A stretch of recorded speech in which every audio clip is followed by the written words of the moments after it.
శ్రీనివాసాయ నమః. అందరికీ నమస్కారం అండి. ప్రతిరోజు రాశి ఫలాలు తెలుసుకోవడానికి ఇంకా మన ఛానల్ సబ్స్క్రైబ్ చేసుకోకపోతే ప్లీజ్ సబ్స్క్రైబ్ చేసుకోండి. లైక్ చేసి మీ పూర్తి సపోర్ట్ మన శ్రీనివాస ఛానల్ కి ఇవ్వండి. ఈ రోజు రాశి ఫలితాల్లో గోచార్య రీత్యా కుంభరాశి వారు ఎటువంటి శుభ అశుభ ఫలితాలను పొందుతారో తెలుసుకోవడానికి మన ఈ వీడియోని స్కిప్ చేయకుండా చివరి వరకు చూడండి. రోజు ఈ రాశి వారికి ఎలా ఉండబోతుంది, అనుకున్న పనులన్నీ పూర్తవడం కోసం ఏం పరిహారం చెయ్యాలో చూద్దామండి.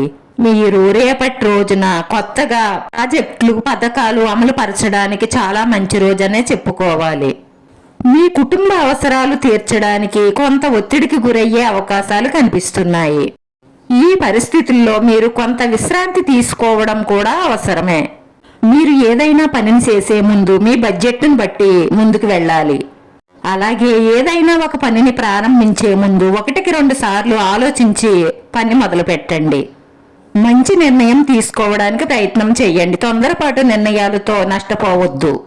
ఈ రాశి ఉద్యోగస్తులు రేపటి రోజున ఆఫీస్లో చాలా బిజీగా గడుపుతారు. పని ఒత్తిడి కారణంగా మీరు కొన్ని అనారోగ్య సమస్యలు కూడా ఎదుర్కొనే అవకాశాలు కనిపిస్తున్నాయి. మీరు అనుకున్న పనులు సమయం కన్నా కొంచెం ఆలస్యంగానే పూర్తవుతాయి. మీరు మొదలుపెట్టిన పనులు పెండింగ్ పడే అవకాశాలు ఎక్కువగా కనిపిస్తున్నాయి.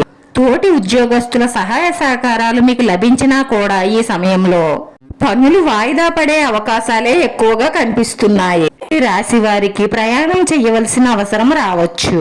అలాగే ఈ వారంలో మీ ఇంటికి బంధువుల రాక ఉంటుంది. అలాగే మీ దాంపత్య జీవితంలో కొన్ని సమస్యలు వచ్చే అవకాశాలు కనిపిస్తున్నాయి, జాగ్రత్త. ప్రేమ జీవితంలో కూడా కొన్ని మనస్పర్ధలు వస్తాయి. మీరు అనుభవం ఉన్న వ్యక్తుల నుంచి కొత్త విషయాలు నేర్చుకుంటారు. అది మీ కెరియర్ పరంగా మీకు ఎంతో ఉపయోగపడుతుంది.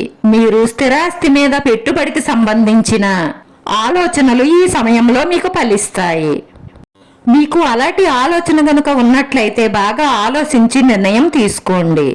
అలాగే పెద్దలు, మీ కుటుంబ సభ్యులు సలహా కూడా మీకు తోడవుతే మంచి నిర్ణయం తీసుకోవడానికి మీకు అవకాశం ఉంటుంది. ఈ రాశి వారు మీకుండే సమస్యలన్నీ తొలగిపోవడానికి, అనుకూలమైన పరిస్థితులు ఏర్పడడానికి నవగ్రహ స్తోత్ర పారాయణం పఠించుకోవడం, ఓం నమః శివాయ ఓం నమః శివాయ అన్న నామం ప్రతి నిత్యం పంచాక్షరి నామాన్ని 108 సార్లు పారాయణం చేయడం ద్వారా మీ మనసులో ఉన్న మంచి సంకల్పాలన్నీ నెరవేరి మానసిక ప్రశాంతత లభిస్తుంది.